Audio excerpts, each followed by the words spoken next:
हिंदू हमेशा सॉफ्ट रहा है। मुस्लिम लड़कियों के साथ ये सारी चीजें होने लग जाएंगी ना, तो ये सारी चीजें अपने आप बंद हो जाएंगी। चुन चुन के लड़कियों के साथ में बलात्कार किए जा रहे हैं, इतनी बड़ी कंपनी में ये सारे काम हो रहे हैं, तो बच्चे कहाँ सुरक्षित है हिंदुओं के यार। ओसामा बिन लादेन पढ़ा लिखा था ना, भारत के अंदर रहने वाला प्रत्येक मुसलमान किन्नर से बढ़ के है। नमस्ते, अभी हम टीसीएस के ऊपर बात करेंगे। जैसे कि आप सब जानते हो टीसीएस में क्या ब्लंडर हुआ था वहाँ पर।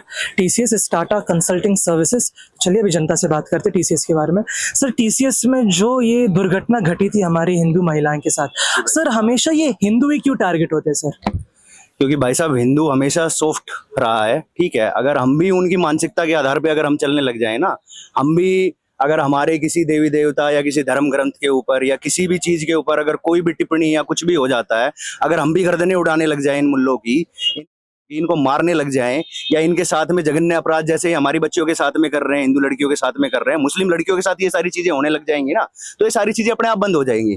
हमें थोड़ा सा कठोर बनना पड़ेगा, कदम उठाने पड़ेंगे ऐसे जो एकदम सटीक जाके लगे और सही दिशा में और सही जगह पे इनके स्थान विशेष पे जाके लगे बढ़िया तरीके से। तो ये सारी चीजें धीरे धीरे करके भारत से बंद हो जाएंगी। नहीं तो मुझे नहीं लग रहा कि सरकार के भी बुलडोज करवाने से, घर तुड़वाने से या कुछ भी करने से कुछ फर्क पड़ रहा है। मुझे नहीं लग रहा कुछ फर्क पड़ रहा है, क्योंकि आए दिन ऐसी घटनाएं हमें देखने को मिल रही है। आए दिन ये सारी चीजें हो रही है और ये चीजें बढ़ती जा रही है और ये भारत में हो रहा है।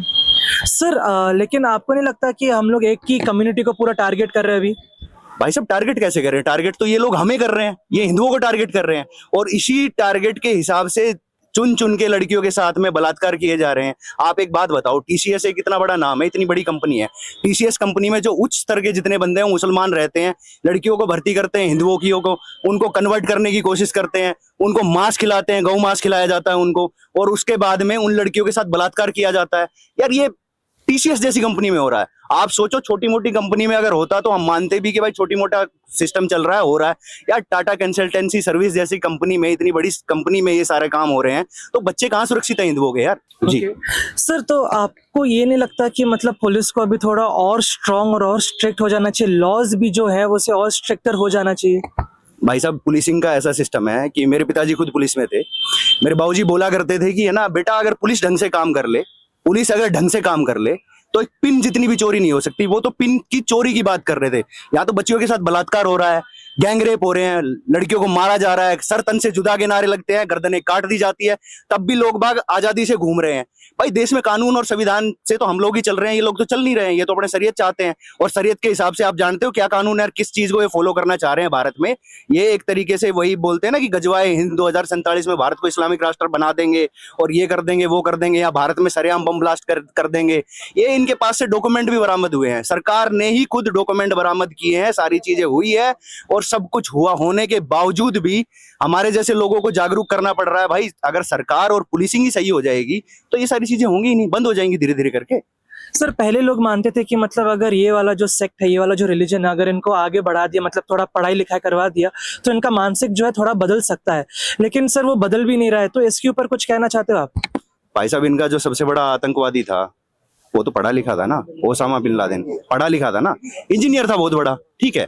वो सर्जिल इमाम था जिसने बोला था चिकन नेक काट देंगे भारत की, वो पढ़ा लिखा था यार, है। एएमयू का स्टूडेंट था, अलीगढ़ मुस्लिम यूनिवर्सिटी। वो तो एक तरीके का आतंकवाद का गढ़ है वो, ठीक है। उसके ऊपर तो बुलडोज करके उसको 2 मिनट में तहस नहस कर देना चाहिए, मिटा देना चाहिए उसको, एएमयू को। एएमयू भारत में कर क्या रहा है?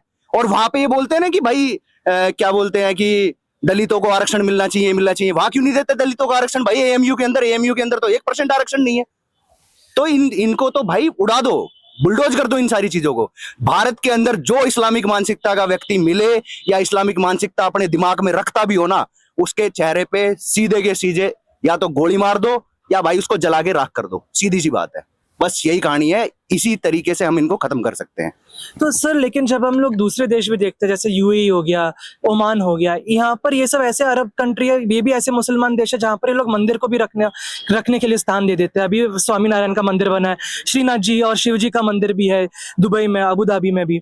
तो सर वहां पर भी वही मुसलमान है। वहां पर उल्टा वैसा देखा जाए तो सबसे जो कट्टर बोल सकते हो आपने, तो सबसे ज्यादा जो प्योर ब्लड मुस्लिम्स वहां पर है। फिर सर वहां पर और यहाँ पर इतना बड़ा डिफरेंस क्यों होता है फिर?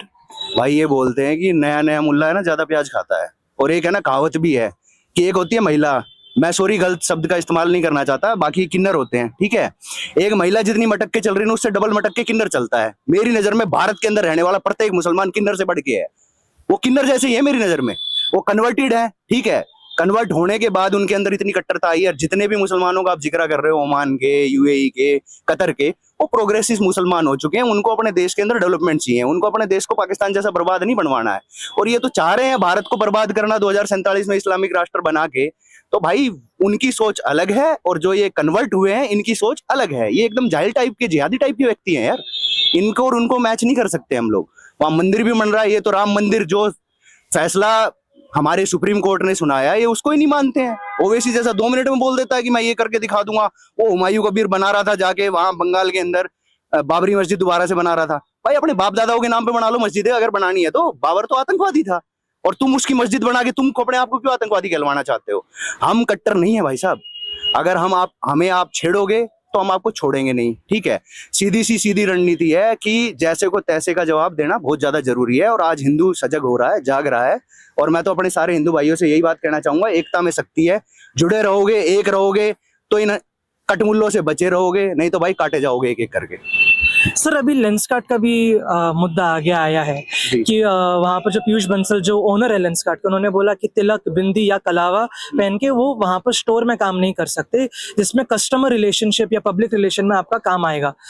तो अभी पहले उन्होंने माफी मांगा, तो इसमें क्या कहना है आपका? लेंसकार्ट में आपका क्या राय है फिर? भाई साहब वो पीयूष बंसल नहीं है, वो जिहादी है, ठीक है ना। उसने भी शायद कहीं ना कहीं अपना खतना वतना करा लिया होगा, नहीं तो वो हिजाब वाली लड़कियों को अलाउड करा रहा है अंदर, ठीक है। तिलक से उसको क्या दिक्कत है, कलावे से उसको क्या दिक्कत है?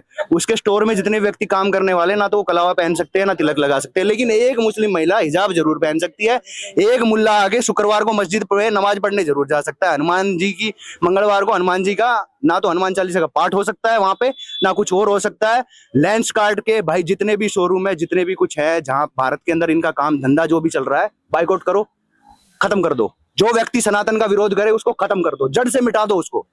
बस यही इलाज है इन लोगों का। Okay, thank you. जैसे आपने देखा कि हमने लेंसकार्ट, टीसीएस और बहुत सारे विषयों के ऊपर हमने बात किया। Public is really outrageous on what's happening over here in India, especially in Nashik, Maharashtra. This is me, Aditya Achari, cameraman Lokesh Thakur, Newspeth, Delhi.